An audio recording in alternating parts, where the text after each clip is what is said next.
Ciudadanía y democracia en América Latina, democracia y ciudadanía, profe Nelson Aguilar. ¿De qué trata? A ver. Así es, Emi, en dos ejes básicamente que son pilares fundamentales hoy en día en la discusión política a nivel latinoamericano, no también lo podemos extender a América del Norte, no solamente porque los diferentes gobiernos están empezando a desarrollar estrategias o nuevas estrategias para obtener una legitimación, ¿no? Y acá es donde nosotros lo podemos ver de cerca, ¿no?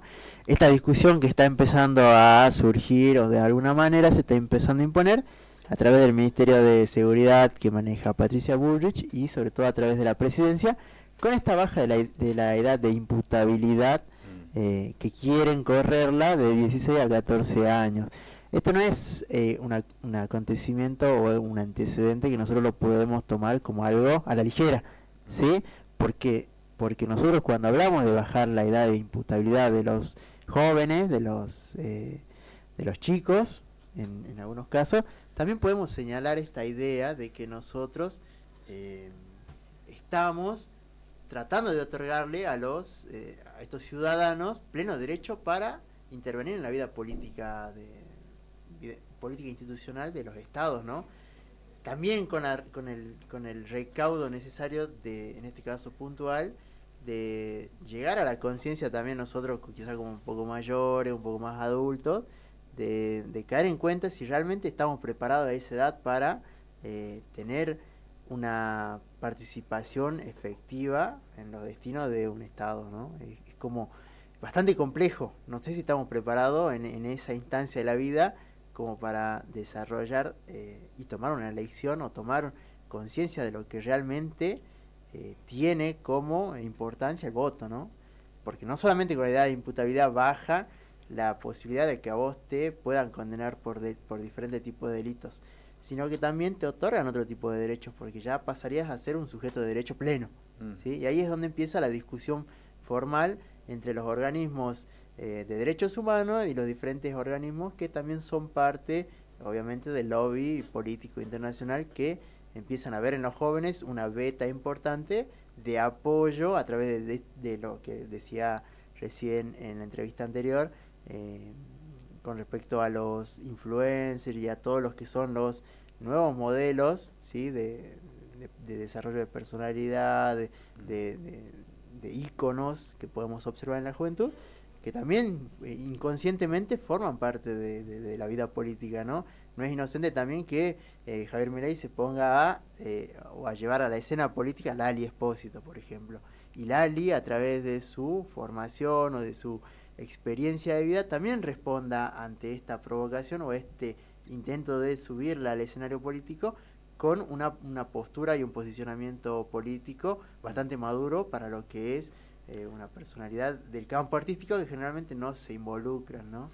O sea, es como qué Estado se construye, si se quiere, para con las juventudes, y en tal sentido, cómo promovés derechos, en el caso de que estamos hablando, que estás hablando vos, de la votación, y cómo penás, si se quiere, digamos, algunas actitudes de la vida, como bajar la edad de imputabilidad. Son dos conceptos que fluctúan dentro del mismo campo, si se quiere, de la ciudadanía y qué Estado construimos a partir de ello. Claro, porque la ciudadanía se construye a partir de los ciudadanos puntualmente, que son en este caso los habitantes de cada estado, de cada país, y ahí es donde entra el cuestionamiento de a quién le damos los plenos derechos de elegir, ¿sí? Y ahí es donde Javier Milei claramente ha sabido aprovechar esta situación puntualmente, donde el fuerte de su electorado fueron jóvenes, ¿sí? Que una juventud que de repente 10 años atrás estaba tal vez en las filas del kirchnerismo. Por eso el kirchnerismo promueve bajar la edad para que puedan votar los pibes de 16 años en un momento donde la situación económica era otra, inclusive las políticas de tipo social, si se quiere, digamos, eran otras, fomentaba tal vez una inclusión, digamos, el espectro, y se dio vuelta la tortilla. Claro, porque ahora, o sea, si bien con gobiernos anteriores se había bajado la edad de poder participar en las elecciones, era voluntario, no era algo obligatorio, que en este caso puntual, con edad de baja imputabilidad sí se puede lograr. Pero la baja de imputabilidad la baja de edad para que puedan votar, ¿se replica? Hoy por hoy se están hablando en otros países de acá del continente? Sí, porque por ejemplo, mira, la discusión también surge a partir de lo que es la pandemia de COVID-19, donde las problemáticas sociales se habían profundizado, obviamente. Las personas que no tenían acceso a recursos o a poder mantenerse económicamente durante esos momentos y que no podían quizás salir a trabajar, se fue acentuando en delitos predatorios, en una batería de conflictos sociales que impactó fuertemente también en la composición social, ¿no? Y ahí es donde, por ejemplo, Argentina y Cuba mantuvieron esta edad de imputabilidad en 16 años, ¿sí? Son los únicos dos estados de América en general que ellos han mantenido esta edad. En otros países, como por ejemplo Bolivia, Chile, Colombia, Paraguay, Perú y Venezuela, la edad mínima es 14 años.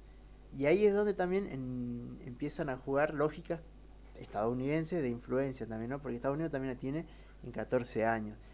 Y por detrás empiezan a correr lo que son los organismos de derechos humanos, como te decía, y en este caso también organismos de todo tipo, como UNICEF también, que han señalado que hay otros estados en donde la edad de imputabilidad incluso llega a los 12 años, ¿no? Como Belice, Costa Rica, Dominicana, Brasil, El Salvador, Honduras, Jamaica, Panamá y Santa Lucía, que son como estados más pequeños de Centroamérica, en donde las problemáticas son mucho más profundas, donde la delincuencia ha proliferado en gran medida, y ahí es donde quizás una política pública de Estado que ellos han podido implementar tiene que ver con llevar a la cárcel a los chicos o a los niños, a los jóvenes, mientras menos edad tenga, para evitar problemas futuros, porque también son otras lógicas también que se desarrollan. Esto es clave lo que decís, porque tiene que dar en un contexto. No podés importar una política de un país a otro sin tener en cuenta las particularidades que tiene esa sociedad.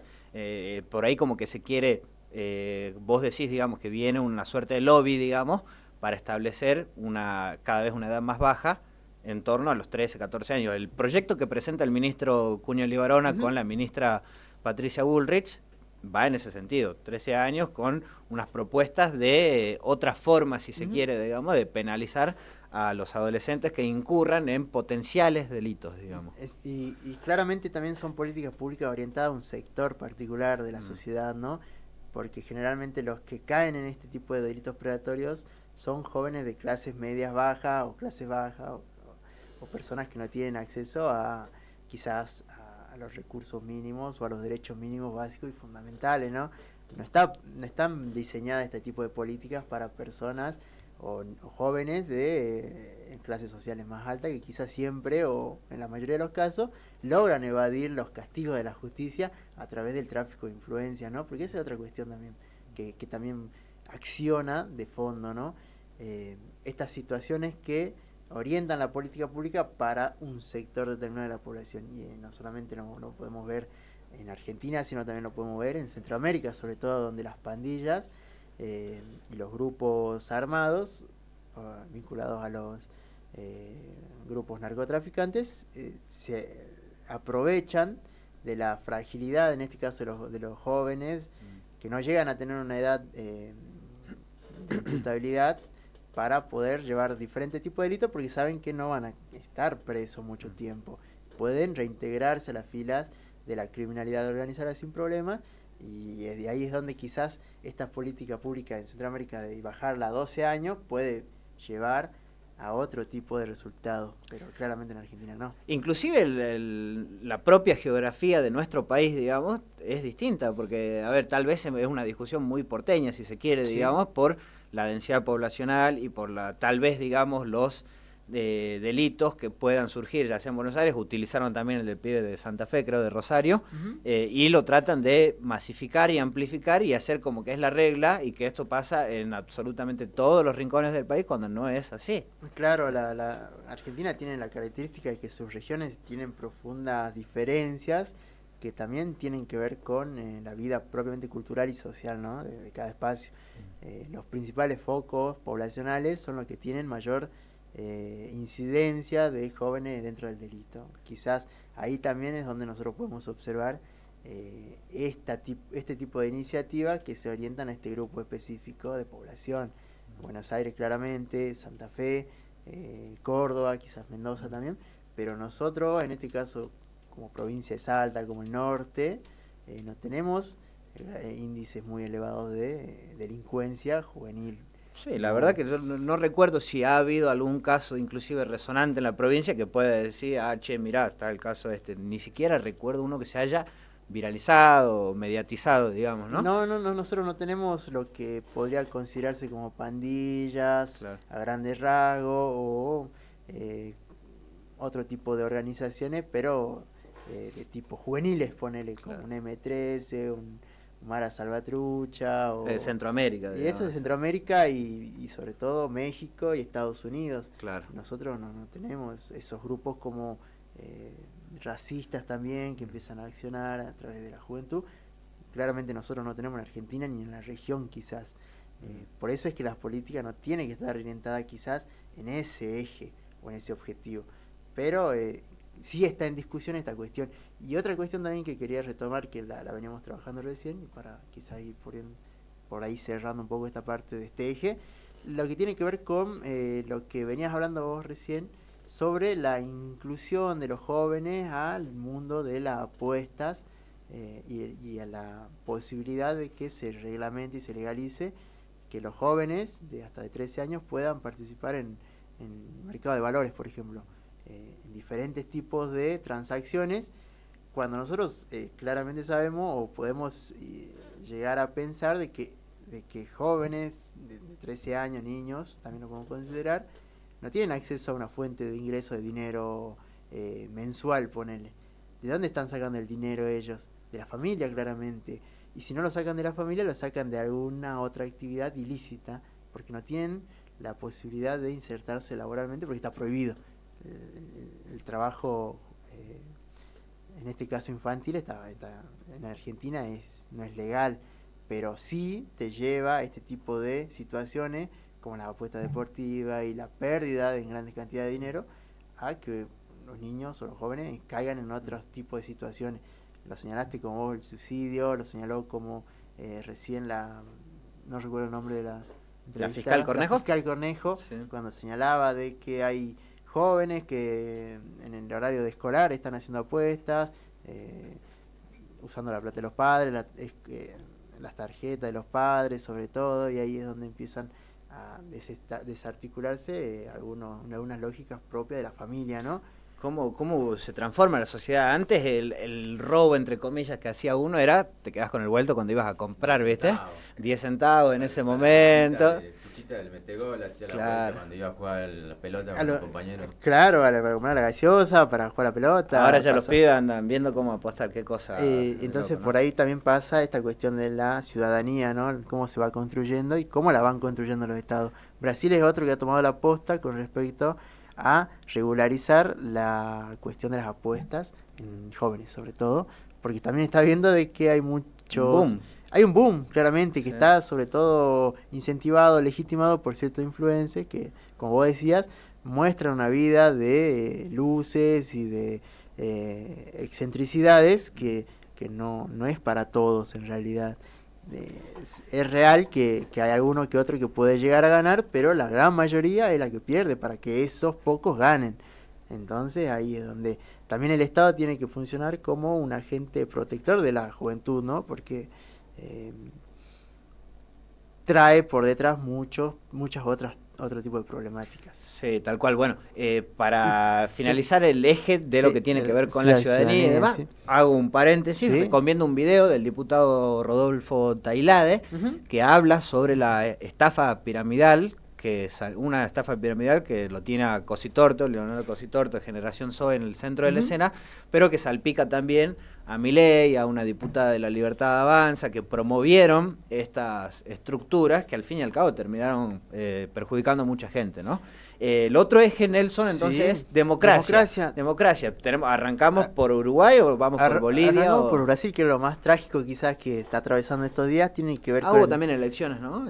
Está teniendo un proceso de confrontación propiamente interno del partido del MAS, en este caso, En Bolivia. En Bolivia. Sí. Claramente un enfrentamiento entre el presidente Luis Arce Catacora contra Evo Morales, debido a que hay como muchas diferencias propiamente internas dentro de lo que es el destino del país y las políticas que se están tomando. Hay un ida y vuelta desde hace un par de años ya que viene a fogonear más esta situación y que se pudo cristalizar quizás también en lo que fue el golpe de Estado, el intento de golpe de Estado o el autogolpe de Estado, que también lo denominaron los oficialistas en Bolivia, ¿no? Arce claramente lo hizo responsable a Evo de esta situación. Evo Morales trató de discutir o de poner en escena pública internacional de que hay un intento por proscribirlo, por sacarlo del partido, y bueno, entre todo esto, la conducción interna del MAS está bajo, en este caso puntual, Evo Morales. Hay que señalar que el que preside el MAS va a ser el candidato a presidente el año que viene, ¿no? Y ahí es donde Evo Morales quiere volver a llevar adelante la presidencia de alguna u otra manera. Y el actual mandatario no quiere, que fue su ministro de Economía, hay que decirlo, digamos. Sí, manejó la economía durante 12 años, fue parte importante del gobierno de Evo Morales durante sus 3 mandatos, pero bueno, ahora con este tipo de diferencias políticas que hay internas, la discusión se ha trasladado a otro lado, porque ahora ya empezó a peligrar la vida de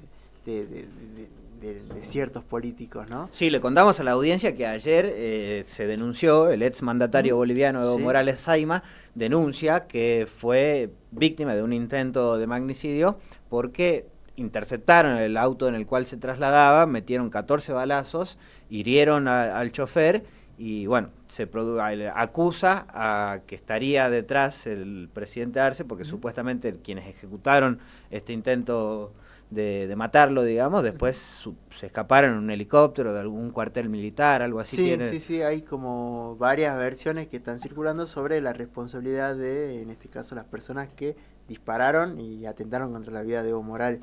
Evo Morales ha atravesado como 2 o 3 intentos de asesinato bastante importantes que lo han tenido muy cerca, ¿no? En 2019, cuando tuvo que exiliarse a México, también las imágenes fueron muy crudas sobre cómo tenía que irse, y en el día de ayer que empezó a circular un video muy importante, como también va peligrando su vida, ¿no? Es como, no debería pasar en América Latina este tipo de cuestiones donde un oponente, un adversario político tenga que andar protegiendo su vida porque piensa diferente o porque tiene otro tipo de estrategia o tiene otro tipo de ver la política. Quizás la metodología que está llevando adelante no son las mejores, pero creo que llegar a la idea de eliminar o aniquilar al enemigo es muy grave, ¿no? Sí, en Argentina pasó con el intento de asesinato a Cristina Fernández de Kirchner cuando era vicepresidenta. En Brasil le pasó al derechista Jair Bolsonaro en campaña, que le metieron un puntazo, una puñalada, digamos, en un acto. Pasó en Ecuador, que asesinaron a un intendente, recuerdo, a un candidato también, sí, a presidente. Un día antes de las elecciones. Gustavo Petro, el presidente colombiano, denunció hace 2-3 semanas que se estaba gestando una suerte de intento de golpe, digamos, en contra de su mandato constitucional. Hay como un rebrote, si se quiere, en el continente de estas metodologías que tal vez vienen de bien al norte, de allá de bien al norte, o que están orquestadas, que están influenciadas, o inclusive hasta financiadas en algún caso. Y hay personajes también como, no sé, Elon Musk dijo que si había que intervenir en los países, había que intervenir, digamos, por hacerse el litio, por ejemplo, de boliviano. Claro, hay como ideas de personalidades que tienen mucho recurso económico, pero no siguen o no están muy de acuerdo con las normas institucionales y democráticas de los estados. Entonces ahí es donde son como agentes más peligrosos porque van a desestabilizar no solamente un gobierno, sino toda una sociedad, toda una región, que en realidad la que terminan pagando los platos rotos siempre son los más pobres, la gente humilde, los que salen a la calle a defender sus derechos, y son los que siempre son los más perjudicados. Esperemos que se solucione el tema en Bolivia, Sí, que puedan dirimir las diferencias dentro del movimiento del socialismo. Dentro del marco institucional y Claro, democrático. vayan a las urnas viejas, voten y a ver quién es el candidato y listo, que el pueblo boliviano elija, digamos, a su futuro conductor. Así como lo hizo Uruguay, Así como lo hizo Uruguay. Uruguay tuvo elecciones ayer, pero hay balotaje. Hay balotaje. El Frente Amplio obtuvo el 43,9% de los votos, el Partido Nacional el 26,8% y el Partido Colorado el 16%. ¿Qué es lo que quiere decir esto? Que va a haber un balotaje entre el representante, podríamos decir, de Pepe Mujica, ¿sí? Que es Orsini, y el representante, en este caso de la calle Pou, que sería del Partido Nacional, Gerardo Álvarez. Serían los dos contrincantes que se van a llevar los flashes, podríamos decirlo, dentro de la contienda electoral que va a ser próxima en Uruguay. Uruguay también está discutiendo varias cuestiones internas, ¿no? Reforma jubilatoria que llevó adelante la calle Pou el año pasado. Una cuestión que me llamó mucho la atención que tiene que ver con los allanamientos nocturnos, que fue a plebiscito y que terminó siendo rechazado. Y hay algunas cuestiones propias no solamente de la política interna, sino también social y cultural de Uruguay, que también se están poniendo en juego, no solamente porque los modelos orientados a las ideas que tiene Pepe Mujica son muy diferentes a lo que tiene la calle Pou. Sí, perdóname, ¿Sí? Nelson, hay una corrección. Dijiste que pasaba al balotaje Andrés Ojeda y en realidad es Álvaro Delgado. Álvaro Delgado, que es del Partido Nacional. Andrés Ojeda creo que era el Milei uruguayo, por así decirlo, porque intentaba emular la campaña. Y ojo lo que pueda pasar también de cara a este balotaje, ¿no? Porque ahí ya se traspolan dos modelos, digamos. Uno que es del Frente Amplio, archiconocido, lo tuvo a Mujica, primero a Tabaré Vázquez, después a Mujica, digamos, mucho tiempo en la conducción de Uruguay, y ahora lo tenés a la calle Pou, que de hecho su papá ya fue presidente y tuvo algunas cuestiones bastante complejas en lo que tiene que ver con las dictaduras latinoamericanas, y la calle Pou es tal vez el representante del liberalismo, digamos, por así decirlo. Ahora podría confluir, como lo hicieron acá Patricia Bullrich y Javier Milei, podrían Álvaro Delgado y Andrés Ojeda armar, digamos, que Ojeda llame por lo menos a votar, que sus casi 400.000 votos vayan para el candidato oficialista. Sí, porque también otra particularidad que tiene Uruguay es su masa de votantes, ¿sí? que no es tan amplia. Bastante acotada, como una provincia, sí, digamos. Creo que la misma cantidad que Mendoza, ponele. Más o menos anda por ahí en términos numéricos, entonces quizás también se termina definiendo con uno o dos distritos electorales que son los más importantes. Entonces ahí es donde la pelea se va a ver fuerte estos días. Y bueno, claramente Mujica ya ha orientado, ha señalado también cuáles son más o menos los objetivos puntuales que puede llegar a tener el gobierno de Orsini y también para dónde orientaría la política, no solamente social y económica, sino también internacional, ¿no? Que está muy retraída en el caso de Uruguay debido a que ha perdido participación en Mercosur, ha dejado de lado un poco los bloques regionales y ha tratado de orientarse solo, ¿sí? Así que más o menos por ahí va la columna de hoy, ciudadanía y democracia en América Latina. Muy bien, perfecto. Ejes importantes para tratar, son temas que trascienden las fronteras de todos los países, digamos, ya se convierten en una discusión internacional. Hay que entender el contexto mundial en el cual estamos inmersos y por supuesto que se replica al interior de cada país. Hay que ver entonces qué es lo que sucede con las elecciones de nuestros hermanos menores uruguayos, podríamos decir. El otro día leí una reflexión acerca de la incidencia del Imperio Británico para mantener la democracia uruguaya, de la cual tiró de refilón Pepe Mujica, ahora ya grande, no atreviéndose, sino tirando esos análisis, y cómo el Imperio Británico utilizó, digamos, justamente a los pueblos latinoamericanos, primero para liquidar al Paraguay creciente, con una industria del acero muy potente, que estaba amenazando tal vez con la hegemonía, si se quiere, digamos, en ciernes del viejo continente, y que nos terminamos matando entre nosotros, con la guerra de la Triple Alianza, y que después tal vez se mantuvo así.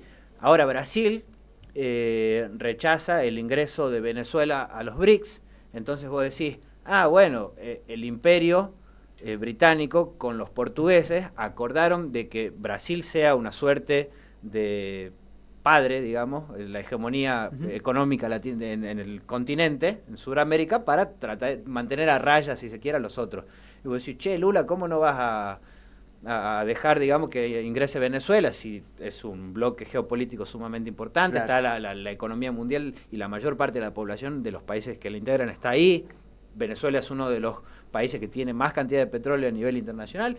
Y bueno, ahí está la diplomacia brasilera también, digamos. Pueden ser compañeros, pero no pierden tal vez su lógica de ser el titiretero, por así decirlo, o tal vez la economía más grande, digamos, del continente, ¿no?